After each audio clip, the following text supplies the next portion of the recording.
A black street vendor fed a homeless white boy every day. One day, 2 helicopters stopped at her stall. The noise of the propellers cut through the air like a razor, sending papers flying across the sidewalk in downtown Los Angeles.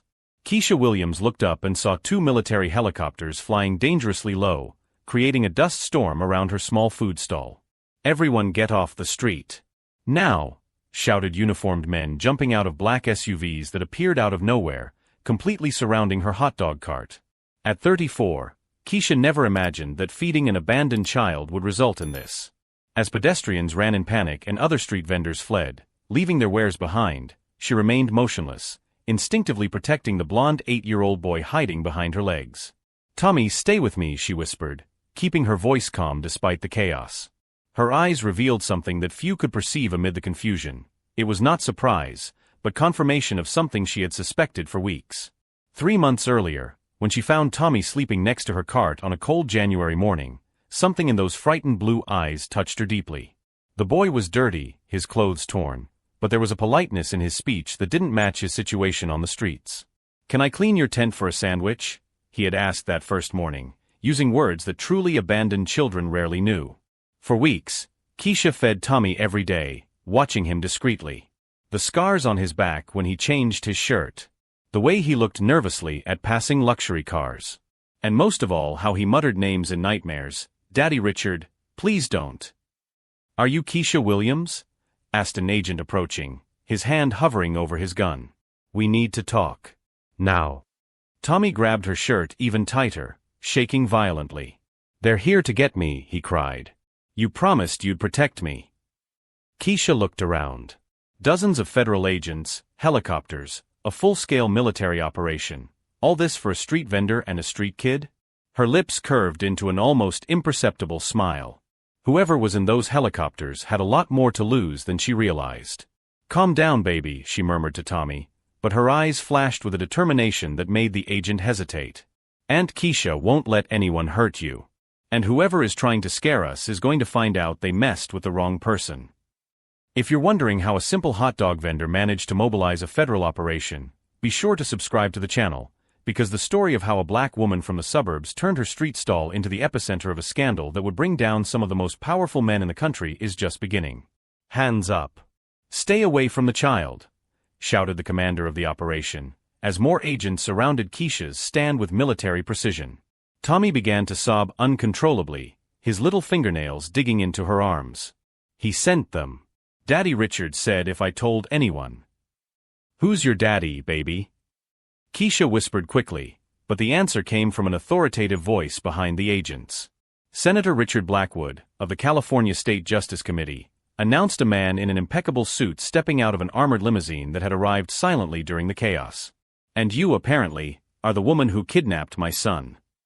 At 52, Richard Blackwood was everything American political power represented. Perfectly combed gray hair, confident posture, and that condescending smile politicians use when they believe they are completely in control of a situation. Keisha felt her world collapse when she heard that name. Senator Blackwood, the same man who had proposed stricter laws against illegal street vendors in the city center. The same man who spoke about cleaning the streets of undesirable elements. And now she discovered that for 3 months she had been feeding his son. "Daddy, no." Tommy screamed, running to hide completely behind Keisha. "She didn't kidnap me. She saved me. Please don't let him take me away." The senator approached with measured steps, his Italian shoes contrasting starkly with the cracked asphalt of the sidewalk. "Tommy, come here. Now. You've caused enough trouble running away from home." "Running away from home or running away from you?" Keisha asked, finally finding her voice. Her hand instinctively shielded Tommy, who was shaking violently behind her. Blackwood's steel blue eyes narrowed dangerously. "Watch what you say, miss. What was your full name again? For the police records." "Keisha Williams. Keisha. Do you want me to spell it out for you?" she replied with a courage that surprised even herself. A cruel smile spread across the senator's face. Keisha Williams. Street vendor without a proper city license. History of unpaid fines. And now, charges of child abduction. He paused dramatically. "I wonder how many years you'd get if I decided to pursue all possible charges. During those 3 months feeding Tommy, Keisha had noticed things that any mother would have overlooked. The purple marks on his arms that he tried to hide with long sleeves even in the summer heat. The way he cringed when loud men passed by the tent. The nightmares where he screamed, "Please don't hit me anymore." "Tommy," she said calmly, without taking her eyes off the senator, "tell everyone here why you don't want to go home." "I forbid it." Blackwood roared, all his political composure instantly crumbling. No one is going to feed into stories invented by a traumatized child. But Tommy, protected by Keisha's arms, found a courage he hadn't had in months. "He hits Mom. He hits me when no one's looking. That's why I ran away." A heavy silence fell over the street. Some agents exchanged uncomfortable glances. Cell phone cameras belonging to onlookers began to capture the scene, even as agents tried to disperse the crowd. "Childish fantasies," Blackwood said quickly, but now his voice had lost all authority. "Tommy has always had a very active imagination. Come on, son, let's go home. Your mother is worried. Mom's scared of you too." Tommy shouted, clinging even tighter to Keisha. "She cries every night in her room." Keisha watched the growing panic on the senator's face and realized something crucial. A man this powerful would not mobilize a federal search operation for a runaway child unless he had something very serious to hide. "Interesting," she murmured, loud enough for the agents to hear. "A senator who talks so much about family values in his speeches needs military helicopters to search for his own son who doesn't want to come home." Blackwood's face turned red with anger. "You have no idea who you're dealing with, woman. I make the laws in this state. I can destroy your life with a single phone call." Keisha smiled for the first time since the helicopters had arrived. It was a smile that made several agents instinctively recoil, the smile of someone who finally understood the game being played. "Senator," she said with a calmness that made Tommy stop crying and look at her with admiration, "you may make laws, but apparently you don't know how to be a father. And you know what I've learned in these 3 months of taking care of your son? That children don't lie about fear." What the powerful senator didn't realize at that moment, as he planned how to use all his influence to destroy a simple hot dog vendor who had dared to challenge him, was that Keisha had recorded every word of the conversation on the cell phone she kept discreetly turned on in her pocket. And that her sister, a lawyer specializing in children's rights, was watching everything live via the broadcast she had secretly started 5 minutes before the helicopters landed. "Agent Morrison," the senator addressed the commander of the operation with the authority of someone accustomed to being obeyed, "arrest this woman immediately for child abduction, resisting arrest, and obstruction of justice." Keisha stood still, but her fingers worked discreetly on the cell phone in her pocket. The live stream already had over 200 viewers. Her sister had quickly shared it on the human rights social media networks she knew. "Senator Blackwood," Agent Morrison hesitated visibly. "We need to follow protocol. The child is clearly panicked and making serious allegations of domestic abuse. We have to investigate." "Protocol?" Blackwood exploded, completely losing his political composure. "I am the protocol in this state. This woman kidnapped my son, fed his head with lies, and now she's trying to blackmail a respectable family." Tommy cowered even further behind Keisha, whispering, "Aunt Keisha, he gets like this when he's angry at home too. Mom always hides in the bathroom." Keisha crouched down to the boy's height, keeping her cell phone positioned to perfectly capture the conversation. "Tommy baby, you're safe with me. Tell everyone what it was like at home before you came out on the street." "Don't let him answer," Blackwood shouted, lunging toward them, but he was restrained by his own agents. "This child is being manipulated." But Tommy, for the first time in months, found the courage to speak. "He used to beat Mom with his belt when she tried to protect me. He said I was a mistake and that Mom shouldn't have had me. That's why I ran away the night he broke her arm." A heavy silence fell over the street. Some onlookers who had stopped to watch began to murmur among themselves. Cell phone cameras multiplied, despite the officers' efforts to disperse the crowd. "Lies," Blackwood yelled, but his voice now carried a desperation he couldn't hide. "My wife, she fell down the stairs. It was an accident." 3 times in the same month, Tommy asked with the cruel innocence of children who don't know how to lie. "And always when you got angry." At that moment, Keisha's cell phone vibrated discreetly. A message from her sister, Dr. Diana Williams, I'm on my way with the social services team and the prosecutor. Keep recording everything. I saw the whole broadcast. Keisha smiled inwardly. Diana had specialized in children's rights after witnessing in her own childhood how the system failed vulnerable families. The two sisters had grown up in foster homes, promising each other that one day they would use their experiences to protect other children. Senator, Keisha said with a calmness that made Blackwood instinctively recoil, you are right about one thing. I fed this boy's mind with something during those 3 months.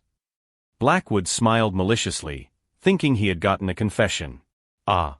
You finally admit that you manipulated my child. I fed him the idea that he deserves to be protected. I fed him the belief that adults shouldn't hit children. I fed him the conviction that his life has value. Her voice grew in intensity, echoing down the street. And you know what the hardest part was, Senator? What? He asked, falling into the trap. Convincing an 8-year-old that it wasn't his fault he was beaten by his own father. The words cut through the air like blades. Several agents exchanged uncomfortable glances. The crowd of onlookers had grown, and many were now filming openly, ignoring commands to disperse. Everything is being recorded and broadcast live, said a woman in the crowd, raising her cell phone. There are already over 1,000 people watching. Blackwood's face paled. For the first time, he seemed to understand that he was no longer in control of the situation. Turn off those cameras. Now. It's a matter of national security. National security? Keisha laughed, a sound that made Tommy look at her with admiration. Senator, your reputation is not a matter of national security. But the safety of a child should be any parent's priority. That's when 3 black SUVs arrived at high speed, but this time without helicopters or sirens. Out stepped a black woman impeccably dressed in a navy blue suit, followed by 2 social workers and a man Keisha recognized from the news, the state attorney. Dr. Diana Williams, Child Protection Services, announced the newcomer, showing her ID. We have received a report of child abuse and live streaming of evidence. Senator Blackwood, I need to speak with you. The resemblance between Keisha and Diana was undeniable, the same determined features, the same confident posture that came from someone who had grown up fighting against all odds. Diana, Blackwood attempted to regain his political authority, you can't seriously believe. Dr. Williams, she corrected him coldly. And based on the testimony of the child that was broadcast live to more than 2,000 people, including judges, prosecutors, and journalists I know personally, yes, I take it very seriously. The senator looked around, beginning to realize he was surrounded. The federal agents he had mobilized now seemed more interested in protecting the child than in carrying out his orders. The crowd continued to grow, and cell phone cameras multiplied like a viral storm. Tommy, Diana crouched down to the boy's height, her voice soft but professional, can you tell me what was happening at home? Tommy looked at Keisha, who nodded encouragingly. Then, for the first time in his life, he began to tell the whole truth about the nighttime screams, his mother's hidden bruises, the days he spent hungry because his father forgot to leave money for food when he traveled. With each word, Blackwood cringed more, realizing that his political career, built on platforms of family values, was crumbling live before hundreds of witnesses. This is a conspiracy. He shouted desperately. These two, they planned this. It's a setup. Diana smiled for the first time. Senator, if my sister planned for her son to run away from home 3 months ago, hide on the streets, and magically appear in her tent, then she has powers I don't know about. Your sister. Blackwood stammered, finally understanding the extent of what he had unleashed. Keisha kept Tommy protected behind her, but now her posture was that of someone who knew victory was near. Senator, you mobilized military helicopters, federal agents, and this entire operation to search for a child who ran away from home for fear of being beaten. And you know what that tells me about you. What? He asked, like a frightened child. That you have much more to hide than I could ever imagine. At that moment, as cameras captured every bead of sweat on the senator's face and every courageous word Tommy spoke echoed across live feeds spreading across social media, something extraordinary was happening.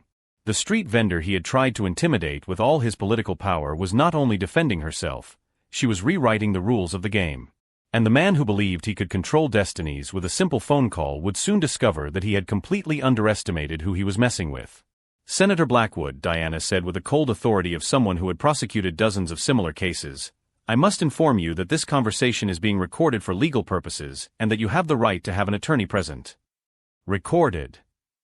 Blackwood stammered, looking around frantically.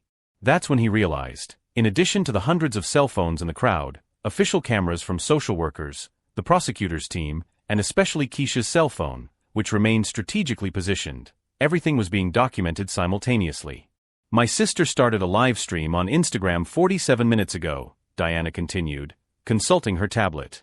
We currently have 15,347 viewers watching, including 23 verified journalists, 12 human rights lawyers, 6 prosecutors from other states, and, she paused dramatically, your own wife, Margaret Blackwood, who is commenting live from her personal account. Blackwood's face drained of color. Margaret? What is she saying? Tommy turned to look at Diana's phone, which was open to the live stream. Mom. He cried, seeing his mother's bruised face on the screen. Mom, are you okay? I see you, my love, Margaret's voice came through the cell phone speaker, silencing the entire crowd. You were very brave to tell the truth. Mommy is proud of you.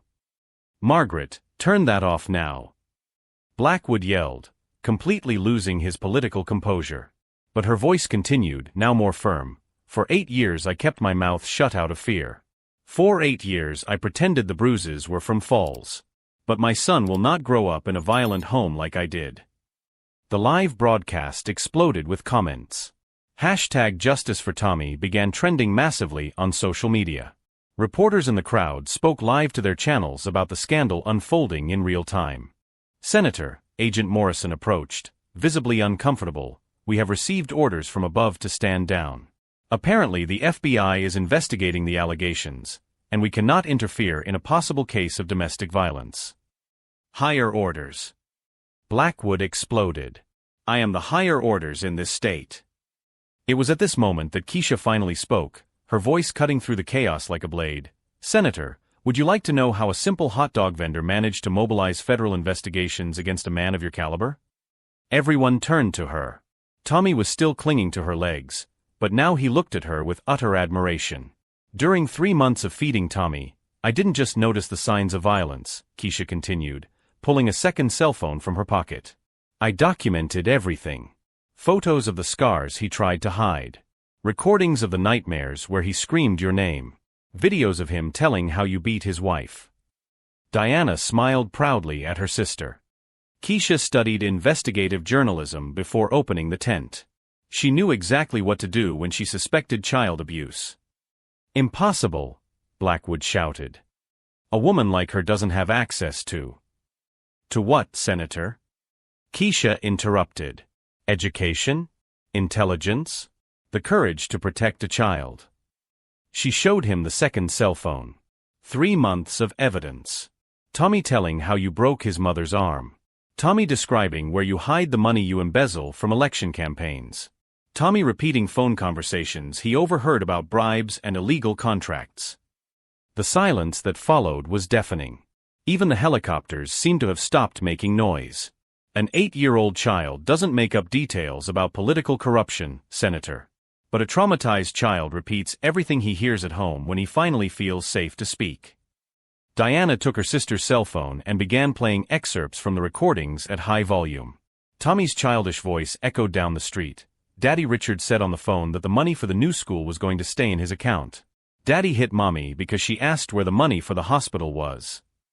Stop this. Blackwood lunged toward the sisters, but was restrained by the federal agents, who now seemed more interested in protecting them than in carrying out his orders. 3 weeks ago, Diana continued impassively, we sent everything to the federal prosecutor's office. The investigation into embezzlement of public funds, money laundering, and corruption was already underway. Today was not about getting Tommy, it was about arresting you. Blackwood fell to his knees on the asphalt, finally understanding the extent of the trap he had fallen into. You planned all this. We protected a child, Keisha corrected. You created all the evidence against yourself during 8 years of domestic violence and corruption. At that moment, 3 new cars pulled up. This time, they were real federal agents, not the local underlings Blackwood had mobilized. Senator Richard Blackwood, announced Special Agent Sarah Chun, flashing a warrant, "You are under arrest for domestic violence, corruption, embezzlement of public funds, and abuse of authority. You have the right to remain silent." As Blackwood was handcuffed in front of live cameras, his 20-year political career publicly collapsing, Tommy held Keisha's hand and whispered, "Aunt Keisha, will Mom and I be safe now?" "Forever, baby," she replied, hugging him. "And your daddy is going to learn in a prison cell that hitting children and stealing public money has consequences." The live stream had reached over 50,000 viewers. #Justice for Tommy was trending nationally. Supportive comments flooded Keisha's social media, and within hours she had become a national symbol of courage and child protection. "Diana," Blackwood shouted desperately as he was put into the police car, "you can't do this to me. I have influence. I can destroy your careers." Diana walked up to him with the calmness of someone who had already won completely. "Senator, you just threatened 2 black women in front of 50,000 live witnesses. I don't think you understand the situation. You no longer have any influence. You just have a criminal record that grows with every word that comes out of your mouth." As the police car drove away with the former senator, Keisha looked at Tommy and then at the cameras that were still recording. "Sometimes," she said clearly so everyone could hear, "protecting a child means destroying the monsters who hide behind expensive suits and pretty speeches." The crowd erupted in applause. Flashbacks of news reports began to appear on social media showing all of Blackwood's speeches about family values and protecting children, words that now sounded like pure hypocrisy in light of the evidence that he had beaten his own son. But there was one last revelation that would make this story echo for years in the national memory. When the cameras finally turned to record Margaret Blackwood arriving to pick up Tommy, what no one expected was to discover who had actually orchestrated the entire operation from the beginning, and why a street vendor had access to resources that even she had not yet revealed. Keisha Williams' true identity was about to shock absolutely everyone who had followed this story of courage, justice, and redemption. 6 months later, life had completely changed for everyone involved in that historic afternoon in downtown Los Angeles. Tommy now attended a private school, where his exceptional grades in math and science impressed his teachers. His physical scars had disappeared, but most importantly, the nightmares no longer tormented him. Margaret had become a volunteer lawyer specializing in domestic violence, using her own experience to help other women. "Aunt Keisha saved our family," Tommy said during an interview on the country's most watched morning show. "She taught me that real adults protect children, they don't hurt them." Richard Blackwood was serving his 15-year sentence in a federal prison. Without his political privileges, he quickly discovered how prisoners treat men who beat children. His former political allies had erased his name from all records, as if he had never existed. Diana Williams was promoted to National Director of Child Protection, implementing the Tommy Protocol, a national system for identifying signs of abuse in seemingly privileged families. But it was Keisha who underwent the most surprising transformation. The final revelation that shocked the country came during a press conference 3 weeks after Blackwood's arrest. When asked how a street vendor had orchestrated such a sophisticated operation, Keisha smiled for the first time on camera. "My full name is Dr. Keisha Williams, a former FBI investigator specializing in crimes against minors," she revealed calmly. "I left the bureau after my own testimony was ignored in a case involving a corrupt politician 5 years ago. I decided it was time to protect children in a different way." The crowd of reporters fell silent. "I opened the food stand to stay close to the communities where vulnerable children actually live. Tommy wasn't the first child I saved. He was just the one who generated the most visibility." Today, Keisha runs the Tommy Williams Foundation, a national organization that trains street vendors, bus drivers, and other street workers to identify signs of child abuse. Her original food stand has become a memorial and reporting center. "I found that sometimes the most effective heroes are the ones no one suspects are watching," she said in her National Human Rights Award acceptance speech. Keisha's story proved that protecting a child isn't just about feeding an empty stomach. It's about feeding the hope that good adults still exist in the world. Because in the end, the real revenge against corrupt systems isn't destroying the guilty, but building safety nets so strong that no child needs to run away from home to feel safe.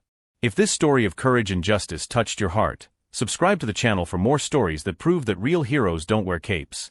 They wear aprons, work uniforms, and above all, the courage to act when a child needs protection.